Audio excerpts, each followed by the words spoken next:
Bunsod naman po ng magandang takbo ng ekonomiya ng bansa, nakapagtala naman ng progresibong paggalaw ang GDP growth ng Pilipinas para po sa huling bahagi ng taong 2013. Ang kabuuang detalye hatid sa atin ni Sheila Frias.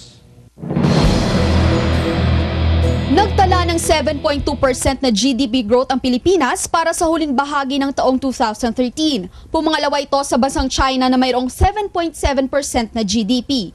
Ibig sabihin nito na nanatiling isa sa may mga pinakamalagong ekonomiya ang Pilipinas sa Asia. Ang patuloy na pagganda ng ating ekonomiya ay dapat kaakibat din ng pagbaba ng bilang ng mga mahihirap sa bansa.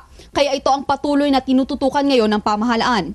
Economic growth natin napakataas pero hindi hulat ng Pilipino nakaka-benefit nito. So I think the initiatives to push for inclusive growth are really number one sa priority list ng gobyerno because kung di naman po umaabot yung economic growth sa lahat ng Pilipino, sayang lang. Nakiisa sa hakbangin ito ang mga doktor mula sa Philippine College of Physicians. Bagamat hindi nila direktang sakop ang usapin patungkol sa ekonomiya, malaki din daw ang kontribusyon ng mga ito sa paglago ng ating inclusive growth. Napaka-importante din ang pag-address ng inclusive growth sa health. Marami kasing inequity sa health dahil sa tatlong rason. Okay, ang unang-una yung people, naniniwala ako dyan people, process, infrastructure. Unang-unang nakitang dapat pagtuunan ng pansin ay ang mga doktor mismo. Nararapat daw na mabigyan sila ng sapat na sweldo para di na sila lumabas pa ng bansa at mapagserbisyo ng mahusay sa mga kapwa Pilipino. Pangalawa, ang proseso ng pagbabalanse ng mga bilang ng mga doktor dito sa Kamaynilaan at sa mga probinsya. 50% kasi ng mga doktor ay narito sa Maynila.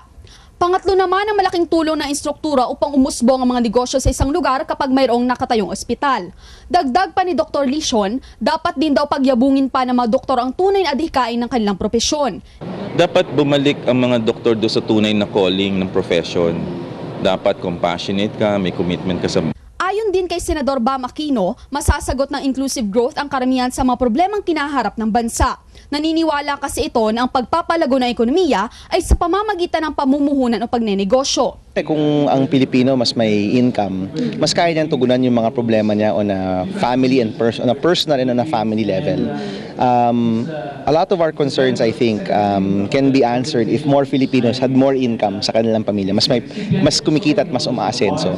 So, if we're able to create the right programs, the right initiatives para makatulong sa mga Pilipino, makita natin magkaroon ng mas malaking middle class sa Pilipinas. And hopefully, that can really help our economic problems. No? Aminado naman ang senador na hindi madaling resolbahin ang kahirapan, lalo pat narito na ito noon pa. Ngunit naniniwala ito na makakaya ng Pilipinas na makaahon sa kahirapan lalo kung magtutulungan. Sheila Frias, News Team 13.